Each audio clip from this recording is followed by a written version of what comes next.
Assalamualaikum warahmatullahi wabarakatuh. Nama saya Nur Wahyiza. Saya dari Prodi Pendidikan Bahasa Inggris semester 3 di Universitas Pancasakti Bekasi. Di sini saya akan menjelaskan tentang salah satu materi dari mata kuliah Cross Culture Understanding, yaitu tentang culture shock dan culture adjustment. Di sini saya akan menjelaskan tentang contoh-contoh culture shock dan culture adjustment. Jadi sebelum kita ke contoh, kita akan melihat dulu apa yang dimaksud dengan culture shock dan culture adjustment. Culture shock adalah perasaan ketidaknyamanan atau bingung ketika seseorang pindah dari satu tempat ke tempat yang lain. Itu namanya culture shock. Jadi dia merasa dirinya tuh kayak, saya harus kayak gimana, saya harus apa gitu. Itu namanya culture shock di saat seseorang itu pindah daerah, pindah kota, pindah negara atau lain sebagainya.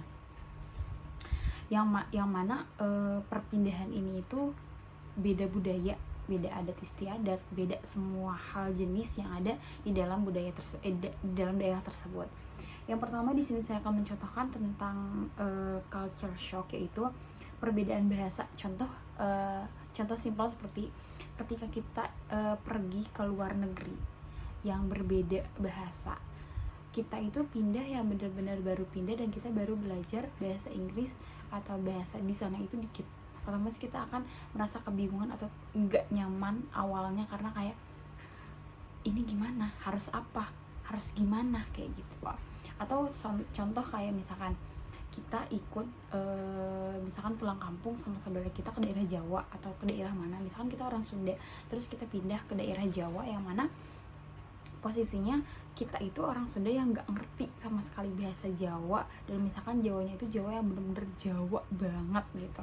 Nah itu juga membuat kita tidak nyaman atau bingung ya, bingung dalam artian kayak kita baru datang nih yang kayak langsung disambut. Nah itu tuh bakal terjadi culture shock dalam diri kita sendiri kayak gitu. Nah terus yang kedua itu perbedaan norma sosial. Di sini tuh kayak misalkan di beberapa budaya, norma-norma sosial seperti jarak personal dalam berbicara atau tata cara bersalaman bisa sangat berbeda. Orang yang baru datang mungkin masih tidak nyaman karena tidak memahami aturan ini. Contoh kayak misalkan gini, kita orang Indonesia pergi ke luar negeri, ke US ataupun ke Belanda ataupun kemana lah, ke Amerika lah salah satunya. Misalkan kita pergi ke sana, yang mana notabene di sana itu kalau misalkan kita orang yang baru kenal salaman sama kita, mau laki-laki mau perempuan, mau tua mau muda, itu ya salaman yang kayak gini. Beda cerita kalau misalkan kita misalkan kita nih udah sama-sama daerah Indonesia gitu, yang kayak misalkan cuman ke daerah misalkan dari Bekasi ke Bogor, dari Bekasi ke Tangerang, yang misalkan kita ketemu orang baru, misalkan kita main ke rumah teman kita nih misalkan, misalkan dia punya orang tua, kita salaman orang tua ya cium tangan. Beda sama culture di luar negeri, norma sosialnya kayak gitu. Terus yang ketiga itu perbedaan makanan. Ya contoh tadi misalkan orang Sunda main ke daerah Jawa yang mana orang Jawa itu rata-rata makanannya manis, dan di situ mereka akan merasa kayak, loh kok kayak gini, loh aku harus makan apa, ini gimana, kayak gitu. Karena perbedaan makanan yang jauh sangat berbeda ya antara Sunda dan Jawa gitu. Yang keempat yaitu nilai-nilai keyakinan. Nilai-nilai budaya, agama, dan keyakinan bisa sangat berbeda antara negara dan budaya.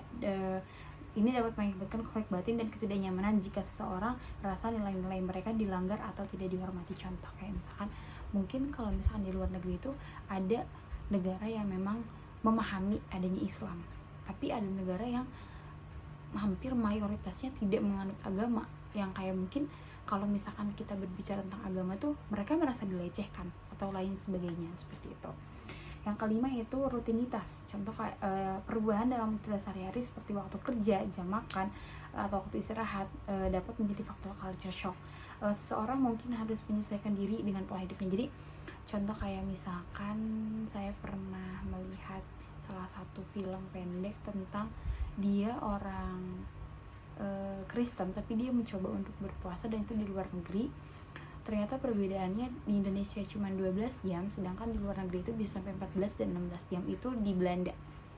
Seperti itu, dan itu pun harus menyesuaikan dong. Misalkan kayak kita pindah nih ke Belanda, nah culture shock kita pasti kayak misalkan kita pindah pas bulan Ramadan nih, yang mana kita harus puasa 14 jam, yang biasanya kita puasa 12 jam aja udah yang kayak ya Allah haus, lapar, kayak gitu.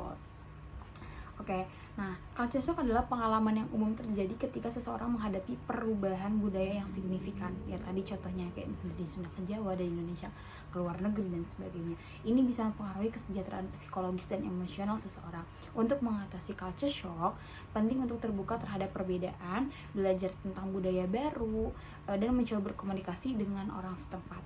Nah, setelah awalnya terjadi culture shock, perpindahan karena kita berpindah budaya, pindah adat, istiadat dan lain sebagainya, kita akan menemui culture adjustment, dimana budaya penyesuaian. Kita udah terbiasa nih, kita udah nggak kaget lagi, kita udah yang oh kayak gini, oh kayak gitu, kayak gitu.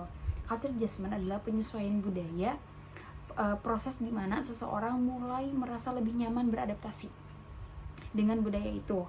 Setelah dia mengalami culture shock, proses ini mencakup pemahaman lebih baik terhadap norma-norma budaya, cara berinteraksi dengan orang-orang setempat, serta merasa lebih terintegrasi dalam lingkungan yang baru. Nah, contohnya tuh kayak, jadi setelah kita mengalami culture shock, kita akan mengalami culture adjustment, di mana itu budaya yang kita udah bisa, misalkan kita pindah ke Jawa gitu ya, tadi kita orang Sunda yang awalnya makanan manis-manis kita nggak bisa, tapi lambat laun kita menyesuaikan, oh iya mungkin memang harus seperti ini dijalaninya kayak gitu. Contohnya tadi bahasa kan, awalnya mungkin seseorang merasa kesulitan dalam berkomunikasi, contoh kayak misalnya orang Sunda nih tiba-tiba ke Jawa, atau ya apapun lah, atau kayak misalnya orang Sunda nih sama orang Jawa yang mana bahasanya itu berbeda gitu kan, itu mungkin bisa awalnya culture shock jadi culture adjustment, yang dimana dia lambat laun bisa menyesuaikan komunikasi satu sama lain gitu, melalui kursus bahasa dan sebagainya ya. Kayak misalkan dia mungkin misalkan dia mau ke Korea, terus dia belajar bahasa Korea dulu dalam 1 tahun atau dan hal lain sebagainya, itu namanya kita menyesuaikan culture adjustment kita untuk kita hidup di sana, seperti itu. Yang kedua tadi ada norma sosial, dimana kayak tadi misalkan kan salaman, kalau misalnya di luar negeri orang baru kenal ya salaman aja gitu kan, beda sama di Indonesia gitu kan, salaman sama yang lebih tua harus cium tangan kayak gitu. Nah, tapi lambat laun kita bakal bisa oh ya seperti ini, malah nanti kalau misalnya kita udah deket, udah jadi teman deket, kalau di luar negeri itu istilahnya kayak cipika-cipiki antara lawan jenis, itu hal yang sangat amat lumrah seperti itu. Dan kita pun akan berusaha untuk bisa menyesuaikannya lambat laun ya, tidak yang langsung gitu dari culture shock langsung pindah sehari di situ, yang ngalamin culture shock pas hari keduanya langsung culture adjustment, nggak bisa. Yang ketiga yaitu makanan, ya mungkin tadi yang tadinya orang Sunda biasa makan pedas, asin dan sebagainya, pindah ke Jawa yang manis, yang semua manis, sambal manis, ini manis kayak gitu, tapi lambat laun dia bisa menyesuaikan. Contoh kalau misalkan kayak di luar negeri juga misalkan kita pindah, ya makanannya ya jarang ada, tapi kan jarang gitu, apalagi kalau misalkan kita jauh dari mall-mall yang istilahnya menjual makanan-makanan Asia, itu amat sangat jarang gitu. Yang keempat yaitu tadi rutinitas sehari-hari, mungkin kita biasanya yang tadinya kaget dengan puasa harus 14 jam gitu, 16 jam, tapi dijalani ya, dinikmati aja, lambat laun juga akan terbiasa seperti itu.